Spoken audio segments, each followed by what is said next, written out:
So, standard form. When the focus calms down, we'll get going. Okay, so standard form is a way of writing large or small numbers. So let's write the number 3,200,000 in standard form. If it's written in standard form, it has two parts to it. It's a number times 10 to a power. We'll call the number A, we'll call the power 10. The condition on the number is that it must be between 10 and 1. Can be equal to 1, can't be equal to 10. And the power can be anything. It will be positive for large numbers and negative for small numbers. So we'll start off converting this large positive number. So the way we find out A is really quite simple. A is always the number that's created by putting a point between the first two numbers. So we get 3.2. This ensures that it is between 1 and 10. The power, there's two ways of working out the power. You either count the numbers after where the point has gone.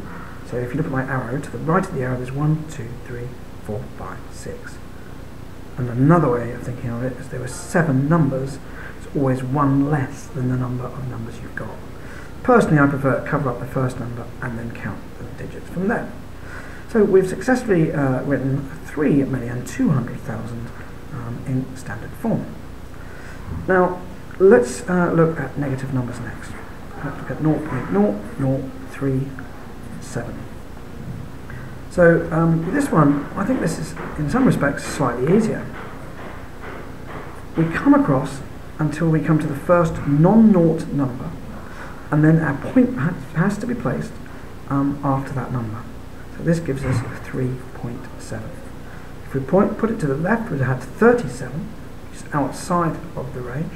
If we put it to the right, 0.37, so it would have been too small. And if we put it to the right, it would have been 30, giving us 37, which would have been too large. Now, it's going to be negative because it's small, and the number will correspond to the decimal place we're in. So we're in the 1, 2, 3.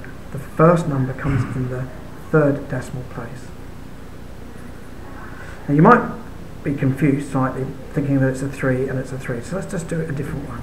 0.0000693. So this will be 6.93. Okay, the point going after the first non-naught number, times 10. And if we count 1, 2, 3, 4, 5, we're in the 5th position. So we are at -5. Okay, so that's writing large and small numbers. We might be asked to do it the other way. We might be given, say, 385,000. Or should I say 3.85 times 10 to the 4.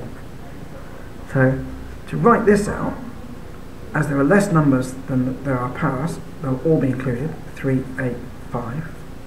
We then remember the rule previously, but there'll be 4 numbers after the point. So if the point was there, we need 2 more zeros to have those 4 numbers. So we write that out at 38500, 38,500. And if we were asked to write again I've got the wrong way there, haven't I? If we were asked to write 3.2 times 10 to the -7, then I write 0.000. I have to write 6 noughts so that the first number appears in the 7th decimal place. Just check I've done it correctly. 1, 2, 3, 4, 5, 6, and it's there, and then the 2 comes after that. So that's a short lesson showing you how to write numbers in standard form, either large numbers or small numbers, and how to take a number that's written in standard form and write it as an ordinary number. And this could be quite useful for adding together numbers in standard form. So if I've got 3.85 plus 2.2 times 10 to the 3, so 3.85 times 10 to the 5 plus 2.2 times 10 to the 3. What we want to do here is to write these as normal numbers. So from what I've shown you earlier, it will be 385, but I have 5 numbers after the point, so So I need another 3 noughts. The 2.2, okay, that will be 2.2, that will be 2, 2, and there are 3 numbers after the point, right, 4 numbers altogether, 1 more than the power, 6 numbers here, 1 more than the power. I can now add them together as I would do if they were written as normal numbers. I'm just adding them together, it's a very simple sum to add. And then I can write that back in standard form. So it'll be 3.872. There's, after the point, there's 1, 2, 3, 4, 5 times 10 to the 5. So I've added together 2 numbers that were written in standard form. I hope this helps.